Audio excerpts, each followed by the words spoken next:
estate reality, real estate cloud brokerage, the fastest growing global residential real estate company, and एक one बार of screen check our करना estate sponsors. So we'll dive into the discussions with our panelists, and I hand over the stage to our moderator.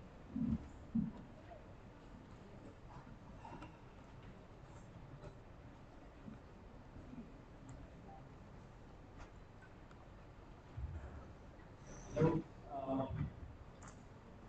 Hi, and very good afternoon to everyone. We have a tough task immediately after lunch to be interested and excited. It's always a challenge. So let's talk about technology. And the topmost technology in India today we will talk about is about Chandrayaan. Chandrayaan 3 has left the Earth forever. It's going to land in more than some days' time, right? So that makes all of us Indians very proud, and we are very excited about these moments. So, technology is really booming in India. It's a very big topic to discuss. I know there are no space scientists, so we're not going to talk about space technology more, but we do have a real estate fraternity here, probably who would tomorrow want to start real estate on the moon. But today we're going to talk about what's happening in India. And we have a discussion topic on protect in real estate. An interesting subject. We know that how PropTech has emerged as one of the dynamic and fast-growing industries in India, transforming how we buy, how we sell, how we manage properties, how it is increasingly creating demand for seamless, efficient, and transparent real estate experience. PropTech startups are also mushrooming in India. So today we're going to explore various aspects of property industry, including its key drivers, the growth, the challenges, the government policies, and the regulations around it. And to discuss this, we have a distinguished panel of experts with us today.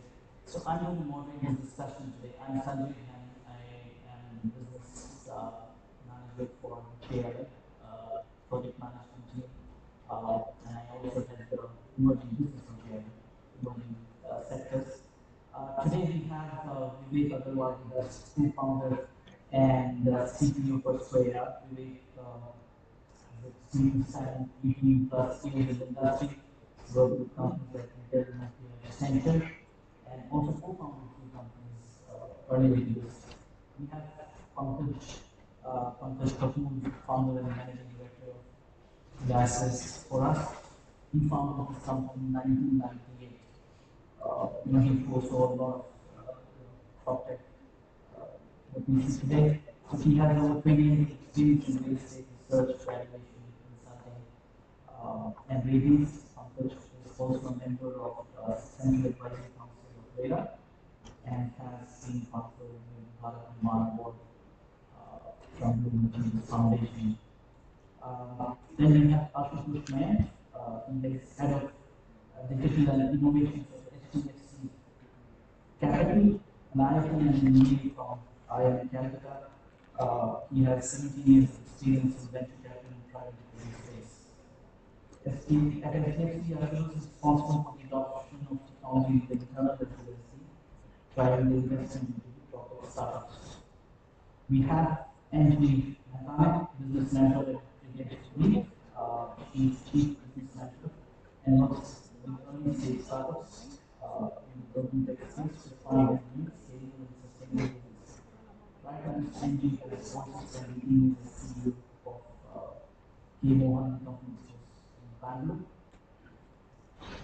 We have then Shashank. Shashank Vashisht is an executive director at EXP Realty. It's actually a top tech startup now, we can say that. Uh, Shashank has an overall years of experience, more than 10 years in sales and marketing research. Before this, Shashank has been associated with companies like Cushman Wakefield and other leading real estate developers in India. So without wasting any more time, let's start. And probably I'll start with you, Vic, first, since you have been an early entrant into this market. So, and being a CTO also, and technology being your core expertise, how do you see technology evolving in the real estate industry?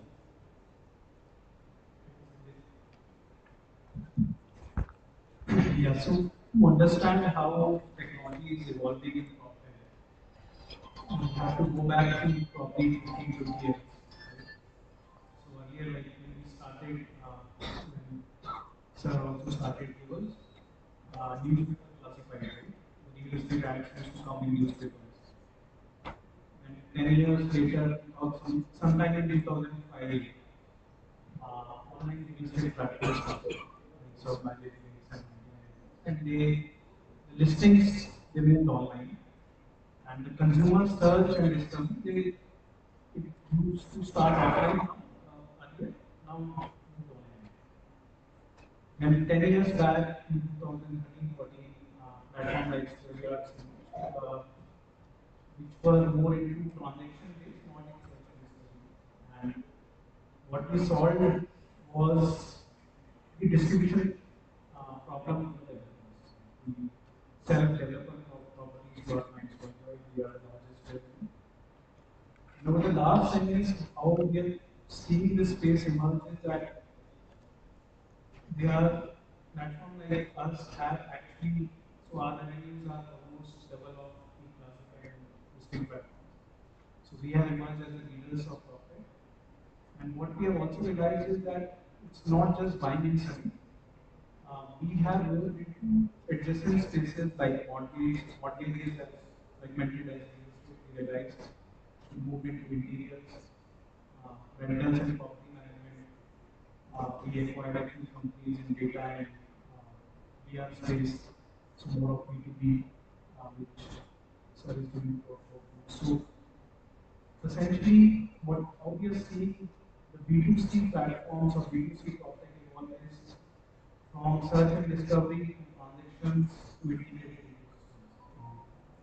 The consumer is same. He's going to buy a house, he's going to take a loan, he's going to put the property on rent sometime, he's going to do an interior, right? He's going to use services like pattern removal or furniture rentals or so on and so forth, right?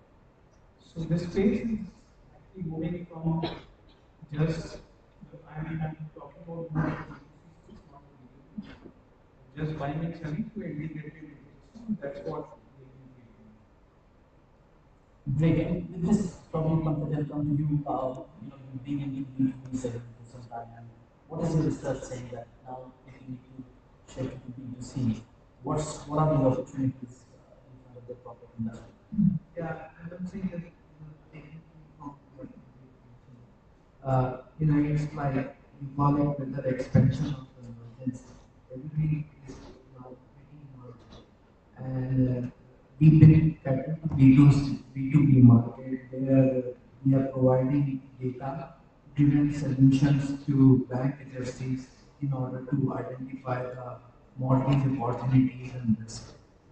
And we realized that like so we provide them data on which are the selling projects, which are the selling builders, which are the micro markets, and based on that we go and identify the opportunity and do the builder relationships and things like that. We track around 20,000 projects in India.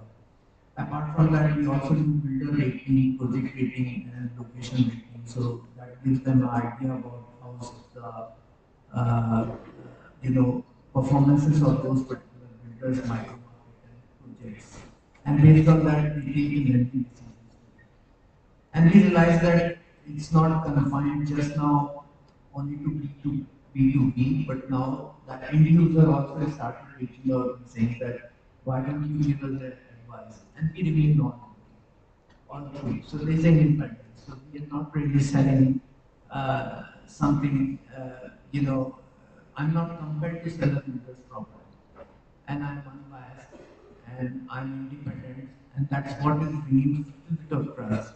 But I see that the way I'm helping lender to identify the risks related to a specific project, there is a potential which is emerging that the end user is also, so if he's identified 10 property, which is the best buy for him, where the future price projections growth is high, where the builder execution risk rating is low.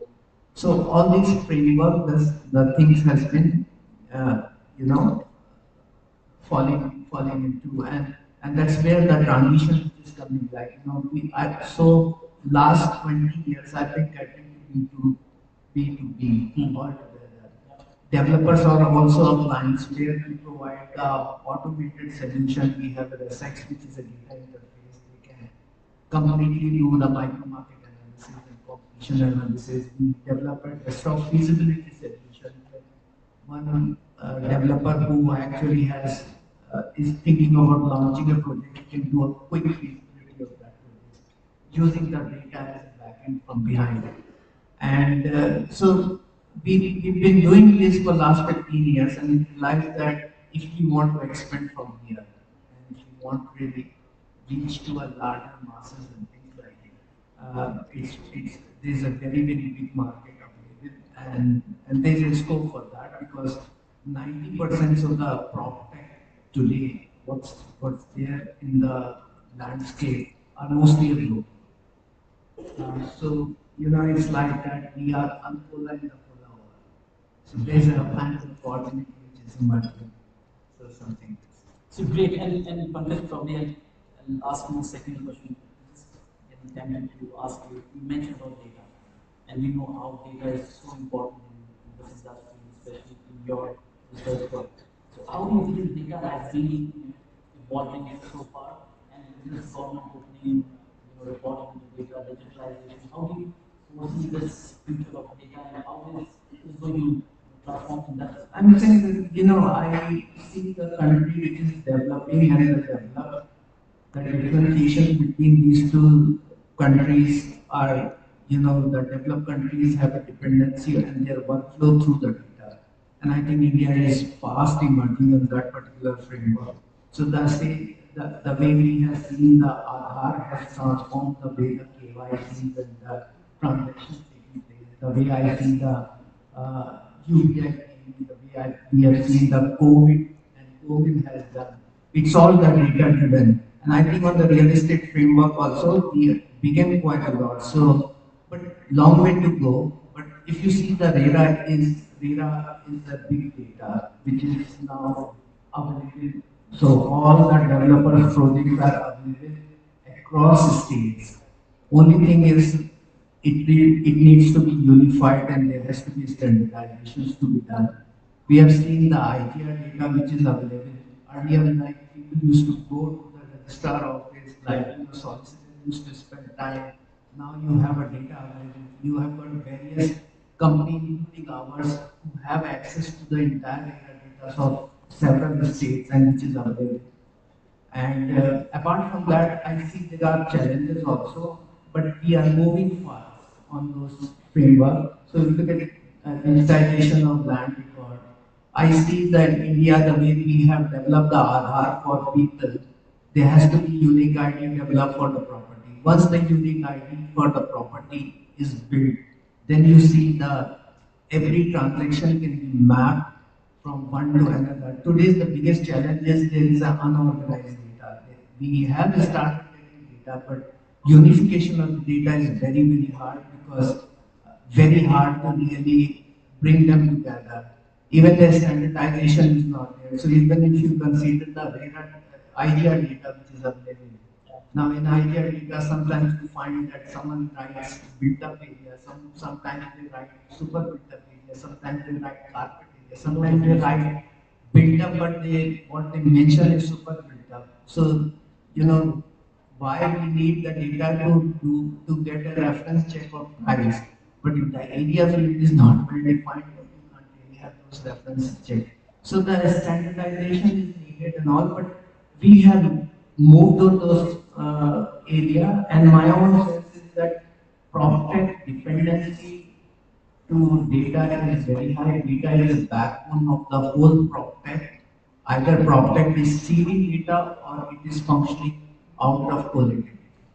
And do you think by 2030 we will be, you know, anticipating maybe more than 90% correct data?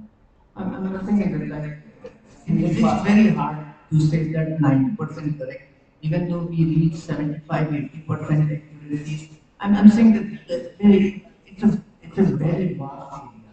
There's a lot of things. So if you look at data is not just one idea data.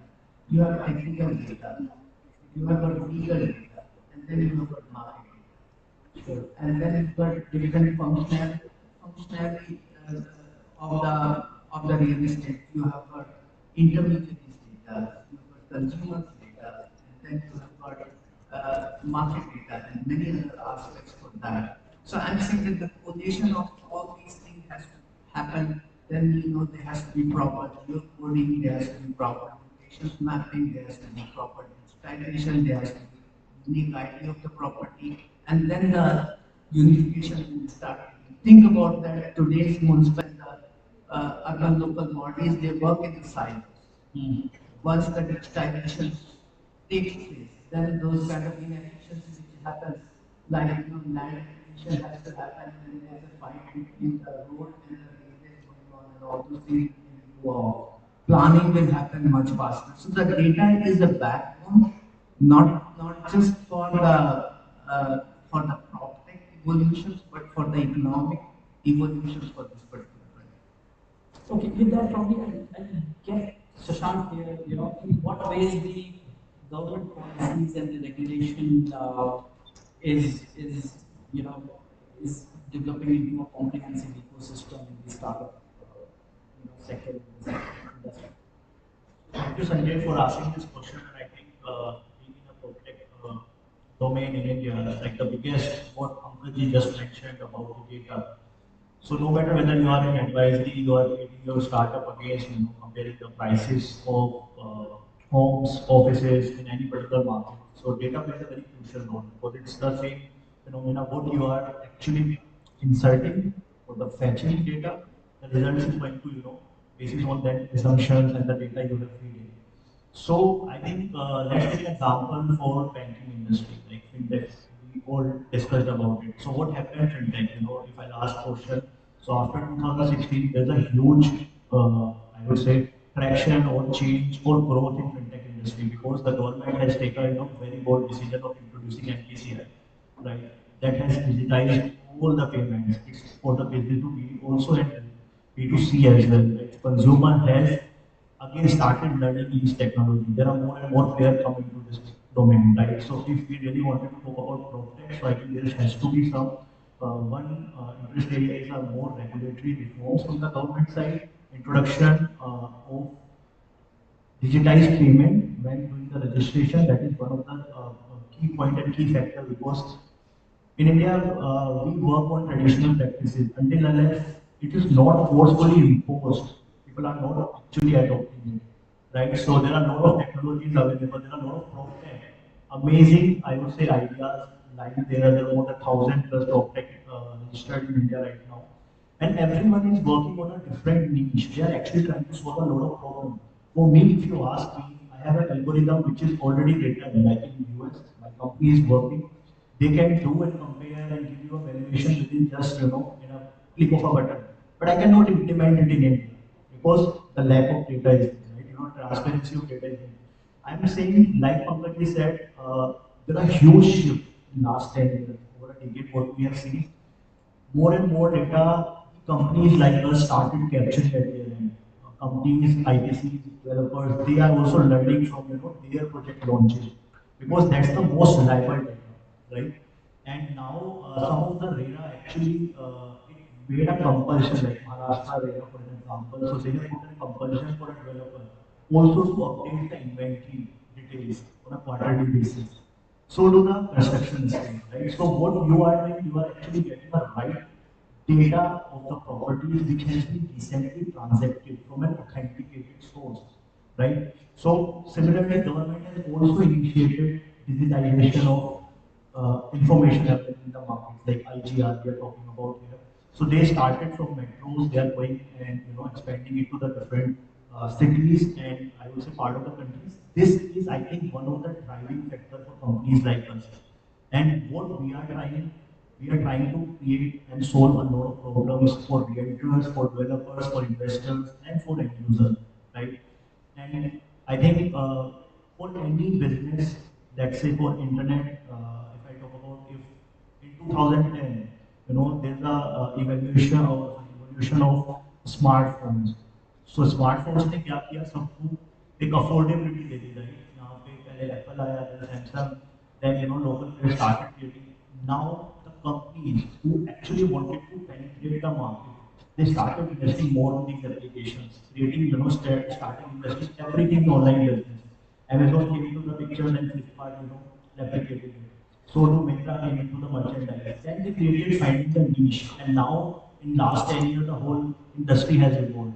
Government has played a very crucial role, like to building that particular industry. And unfortunately or fortunately, we keep on discussing that real estate is not has been accredited as a industry, right? So we always club with construction. However, this is the largest revenue generator for any city, any state, or I would say country, right? So I think government is going to play a very crucial role. The second thing, just wanted to add, is about adaptability of these steps, right? So PropTech बनाना बड़ा आसान होता है, but we need to understand the psyche of the users also. We really need to understand what realtor actually want, right? If I have to deal with B2B a lot, and also we need to understand because users right now we spend 5 to 6 hours daily on an average on our mobile phones, right? So if you really want to target our audience for customers also, for developers also, for brokerages also, we really need to have our presence in the digital market. So we really need to design our tech as per requirement of the market. Because what happens sometimes our engineer is sitting out there, he conceptualize something, he's coming from a tech background and he deliver it. But when it goes to the user, it's not working, right? So my point is training and adaptability of these tech is also plays a very crucial role in my opinion. I think we should invest. Or some prop tech also, come as a knowledge platform. That can be, one of the key takeaways because that's something everyone wants to make revenue, but no one wants to educate people, right? So we are talking about RICS here. Before 2010, I have never heard a program like a certified or I would say a degree in real estate in India. And unfortunately, I think we are building homes for last maybe generations, right? So what happened? The institute come, then ICMAR, also introduced real estate. Now Hiranandani is also instituted. And now Maharashtra RERA has also introduced education programs. So I think more startup in that domain, like we have Byju's, we have different startup which are giving education about different science, physics, chemistry. I think real estate is also should be a topic.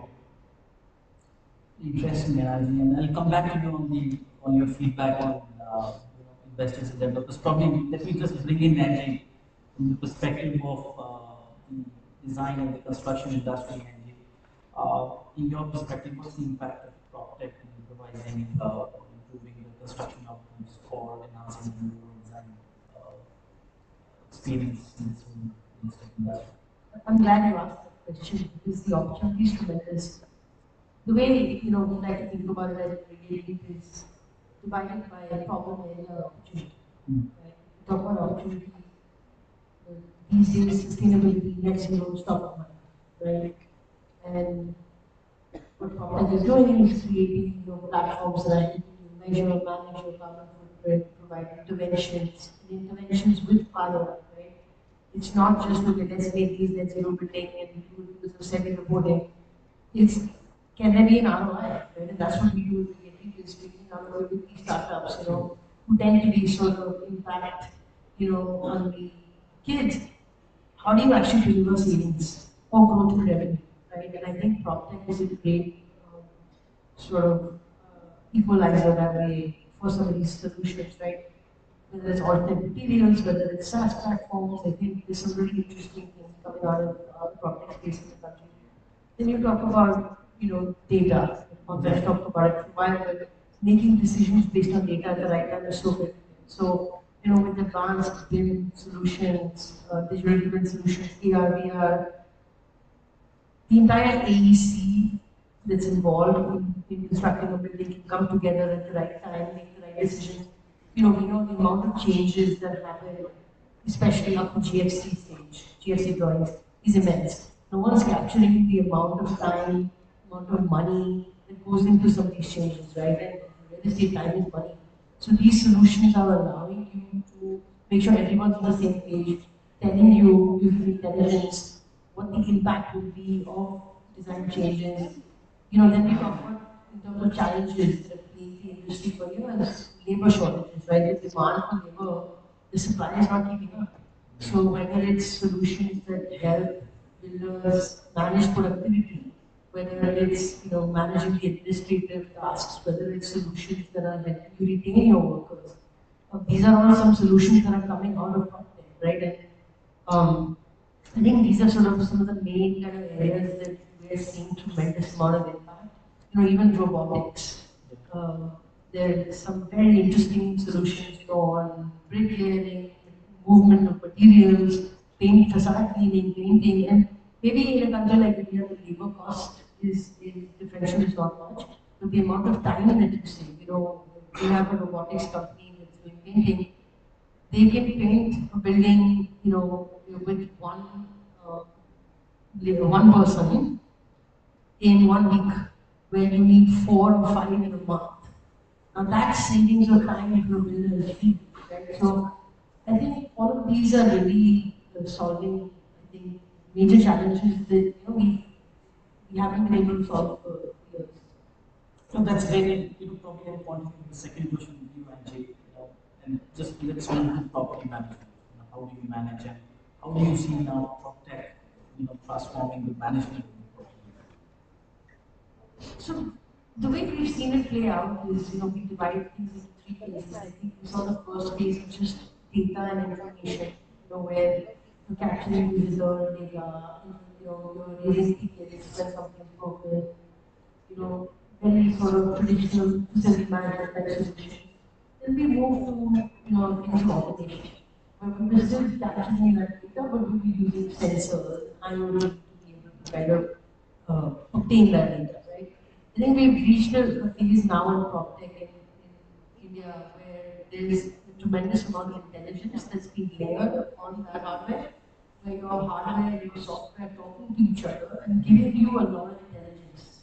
So, for example, you know, first of all, even the hardware is evolved. Before there was an HVAC sensor, there was a lighting sensor. Today, there's one sensor that's capturing air quality, capturing occupancy, using infrared and heat maps. It tells you your lighting requirements, and what it's doing is it's giving you, as an occupier, it's giving you the intelligence on how much space you need, how much additional space you may require, how much lighting you need, how much HVAC cooling you need, how many parking slots you need to open. I mean, it's guiding workflow and decision making. It's making it extremely simple. So I think it's a game changer in terms of triple bottom line, in terms of sustainability, reducing your carbon footprint, in terms of reducing operational costs. I think PropTech made huge inroads in the last few years. Some of the technologies and really brilliant sort of minds we're seeing around the country. Great, and yeah, I mean, it's more efficient and it's reducing the manpower. We also started something called FM on demand. The data is giving some very interesting aspects, and we don't need permanent FM people to sit in the facility and manage. This is giving the clients great legal hope. Yeah, and probably Ashutosh, I'll now move to you. You come from a banking industry, investment banking, startups and all. The strategy do you think that PropTech startups should adopt to attract investment? No, absolutely. We have seen a lot of discussion in this panel. Thanks a lot, Sanjay, for these very pointed questions. Where we have heard about some of the very good focus areas already coming in as far as PropTech startups are concerned. I talk about some of the specific investments which we have seen. Before that, let me give a elevator pitch about HDFC Capital. Right?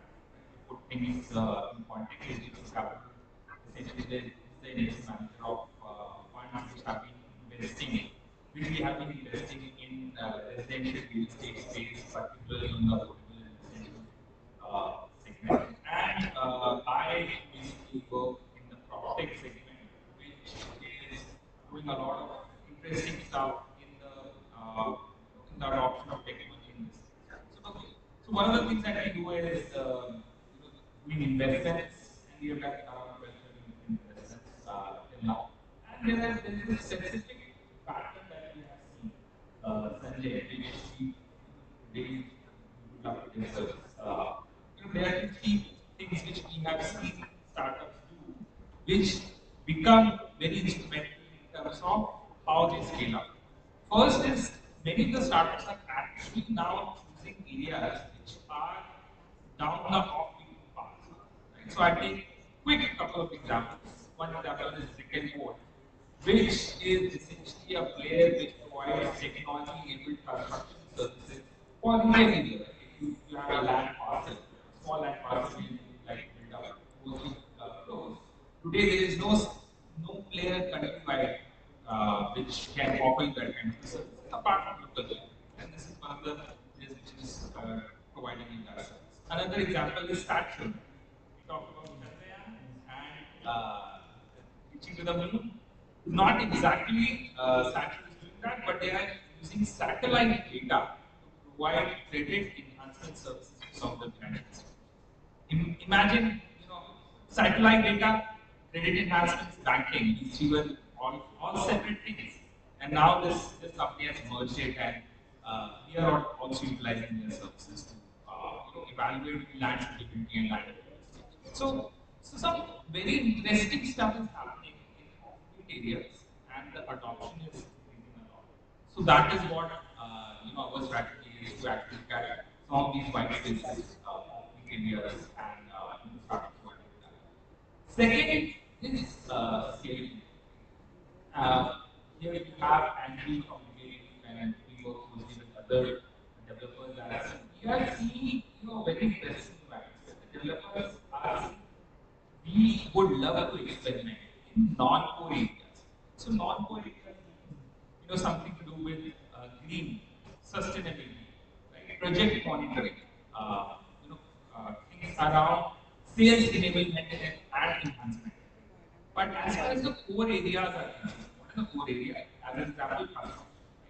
I would love to experiment on what are the social media marketing activities as a developer, but I would hesitate 100 times before I pick another different kind of a brick to be installed in a 25-story tower because I do not know what is the structural integrity of that brick is.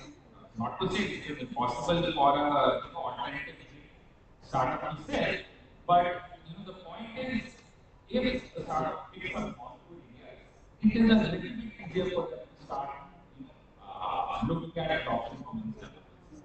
Right? And the third interesting nuance that we have seen in project startups is that most of these guys have adopted technology as a means and not an end. Put differently, these startups were business first, technology later, rather than technology first and business later. Right?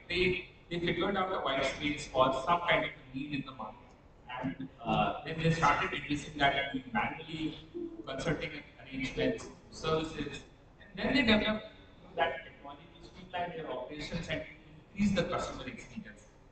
So these are 3, 4 different strategies that we have seen startups adopt. Great. And suddenly I come to you, Vivek, again. You being in this software industry development for a long time, what has been your customer, your clients' expectation, and how have you been fulfilling them? And are these changing with the changing times when you see digitalization in the most responsive industry? So if you look at other industries in the last 10 years, so we have seen boom in e-commerce, we have seen boom in financial payments. So real estate has not kept pace. Although after COVID, we have seen a lot of customers willing to do payments, e-signatures, e-agreements, so on and so forth. But if I see what is the actual customer expectation, so we'd like to ask a question to the audience, like how many of you have actually gone to a real estate listing platform and search for houses? Give show of hands. A lot of you.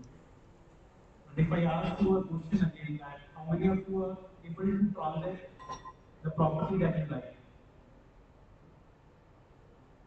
So that's the challenge, right? In real estate, it is not what you see is what you get. In e-commerce or in hotel industry or in airline, right? You go to a site, a website, and you look at the inventory, and you choose and you pay and you do the transaction.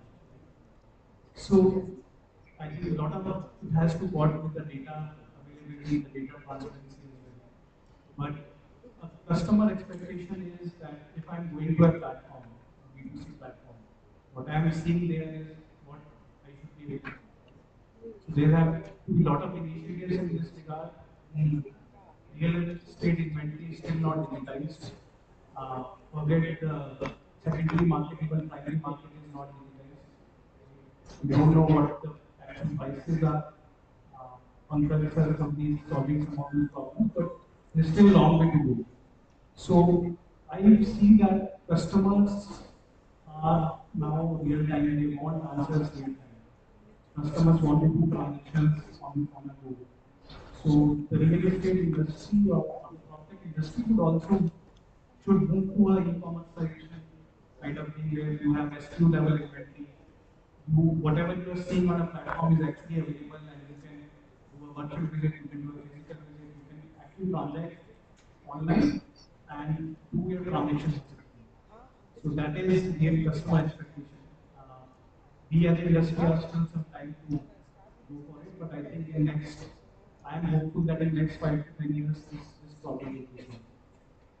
Let's hope so. And probably Shashank, I mentioned earlier, the next question to you is that what, according to your perspective, is PropTech, how is PropTech empowering developers and investors, and what's your direct, response to these advancements?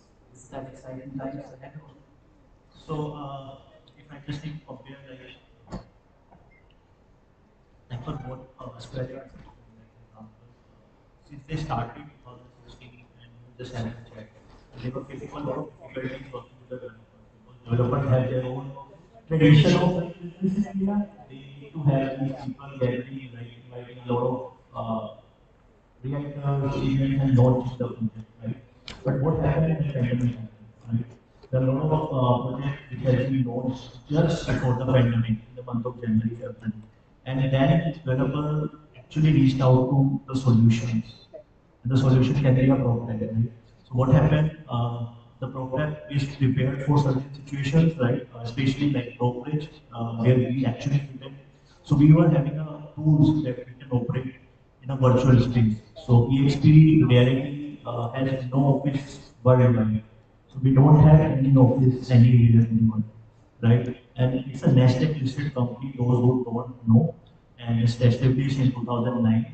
And again, because we understand that you don't require office to run a brokerage business, right? And we were prepared for that situation. And in pandemic, it worked in our favor, right? We started giving them solution what developer want, which is an end-to-end solution for selling inventory.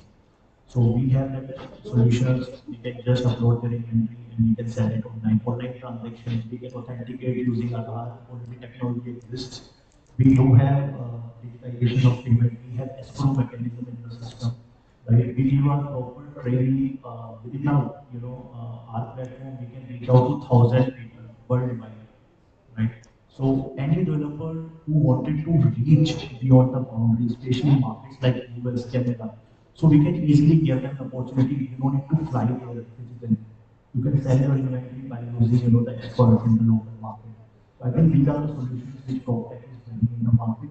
For the second point, in terms of investors want a quick exit. They really wanted to invest in something where they can see that this is a result, that this is a growth of my asset for last 4 or 5 years, and that all right from the AI. Like right now, AI is coming where it can help you to take a very wise decision. So if you ask, like I don't know how many of you have used ChatGPT, if you can go and ask, top 10 brokerages in India, so it will give you the name of top 10 brokerages, right? You are an end user, you are a developer. You can simply ask any question. It will churn the data and it will give you the result. Right now, this ChatGPT is also rely on the authentic sources. So the AI can definitely help you to make the wise decision going forward, being an investor also, right? If you wanted to forecast, so I just want to share one example, right? I have recently, introduced to a company called RICS Properties, right? So they are also into property. I remember 7, 10 years back, I used to run these financial modeling, right? Doing some assumptions like this is my asset, I'm going to invest this. This is my going to the rental. This is the escalation. Can you imagine you just upload a property? The AI machine learning tools will automatically calculate and it will give you, if you wanted to exit after 5 years, this is your return. If you are going to exit after 7 years, within just click of a button. So all these things is actually solving a lot of problems which for end user you wanted to have. Similarly, company like us, we are giving a lot of information to the realtors also because we are dealing into B2B and we are empowering these realtors that these are existing things. Someone has mentioned, I think, previous session that someone has to create like ChatGPT for realtors. It's lack of information. It's already exists. People are not aware about it. That's what I'm saying. I think we should focus end to end. If we really wanted to build something, everything exists on this planet, and every like maybe things which is not exist is going to exist in next couple of years. All we need to do is just look into these options, right? Look about what new is coming in the market, right? And company like HDFC, just we just discussed about it. They are eyeing on such startup. Sir has more knowledge than me because I am working and building my company, my brand, but these are the people who are actually eyeing on these opportunities, right? And some of the developer, I can very rightly mention some of the developers using these technology, investing in these non-core assets, non-core companies, and creating, some new vertical and creating a huge difference for the end user and wise decision making and running their operations more efficiently, right? So developers are investing on these things and they are commanding high premium. You cannot compare their services. And there are a lot of developers. I think every market we have witnessed their leaders. And when they go to the client, they talk about these solutions, what they are implementing, right? And they are just saying, sir, this is something which is not available. And now coming to the last submission from my side, during the pandemic, I was just sharing with you like what PropTech can do. So we have sold inventory in the international market and like customers who are based out of US, they have never even seen the inventory and we have exited their market within 2 years' time without even visiting the property. So it worked as an asset class for them, as a financial institution with them, right? So my point is, there are a lot of opportunities which are still untapped. There are a lot of things exist in this world which people are not aware of, right? So invest time in education also and just try to learn all these things, right? And PropTech definitely is going to be a future in my opinion and it will help investors, developers, and I think every developer has like CRP implemented right now. I have never met with the any key person in brokerage properties. For example, my brokerage comes on time. There's a system. I just need to place the invoice. It will go. Accounts will check. Inventory exists. It's sold. This is the commission. Right. Everything is very smooth. It actually saved a lot of cost to me, and we are saving a lot of cost to the developer, right? Bringing all these tools, the tech, what we are implementing, instead of hiring 10 people, we can give a solution with a one person. So there are end-to-end solutions, and I think it's a huge, I would say, it's yet to evolve because when you go to international, I'm sure, Sanjeev, you have more experience than me, right? Working in international market, but there are a lot of things, which you can learn from the Western countries and you can try and implement in India. Yeah, absolutely. Yeah. And yeah, I mean, we have to see the end-to-end cycle to it. And Ashutosh, you bring here to the investors, you bring in everybody together. So, what according to you will attract investors in this emerging markets? What do you think that emerging technology should do or the startup should do to attract investors? No, so some of the examples that you talked about, right? We as an investor, we see the breadth of the things, and I'm very happy that Kaushik in a public forum that we are not as deep as probably you are in your domain, as far as the prop tech domain is concerned. But we see a lot of breadth in the market, right? And let me quote out certain examples of where we have seen the impact of some of these prop tech startups going on, right? So as Vivek rightly mentioned, Swayaz is a market leader in terms of online property listing, and that is an area which has seen a lot of growth than market mechanism. Right? Gone are the days when you can just look at the listing of the property and then ultimately your journey begins when you visit the property, right? Now, so the developers are launching projects where, as Shashank said, the sale also happens and the customer never visits the property even, right?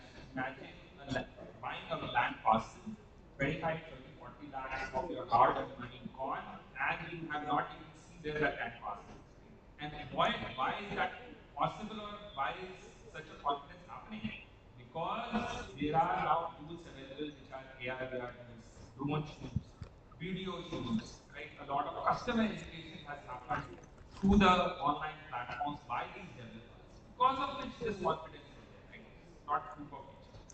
That is one, right? Second, we have seen a lot of adoption of technologies like drones by the developers.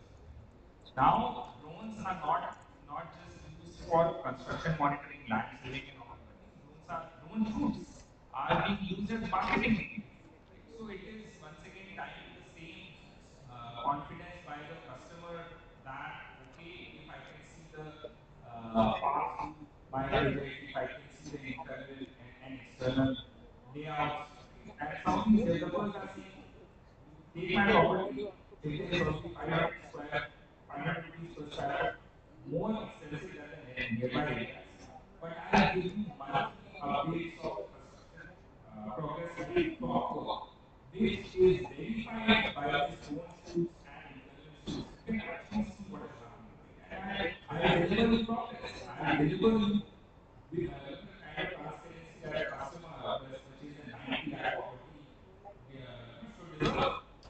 So that is something which is happening. Third, we have seen a lot of interesting stuff on green and sustainability, and Angie really mentioned a lot of interesting aspects around that.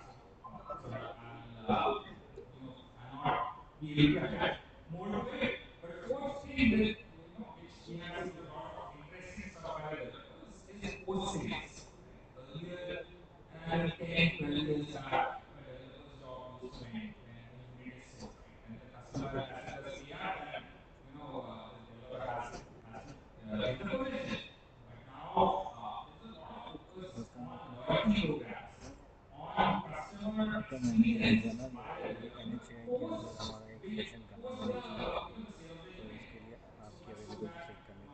So much so that a lot of developers are now driving sales through these loyalty programs, and through direct sales instead of just depending on channel partners. I think these are some of the interesting strategies that we have seen being adopted by the market. Very interesting. I think we've short on time, so we won't be able to take all these questions, but panelists will be around again in case anyone would want to ask anything. Please feel free to ask them. Like before that, maybe a very quick concluding remarks, 30 seconds each, starting from Lalit. So I would say that as an industry, as a proptech industry, we have come very far, but still there are a lot of things to achieve with respect to data transparency, with respect to how do you make this so-called illiquid asset class into more liquidity through fractionalization, through blockchain, uh, virtual survey through AR and VR. So I would say that within next 10 years, we would see that from a laggard, we have been a laggard as a real estate industry in adopting PropTech, but as things are moving fast, especially in India with respect to other industries like fintech or e-commerce, so real estate would catch up. And especially from a real estate, the developers could adopt these technologies, which Ashutosh also mentioned, and we would become, as in other industries, like in payment.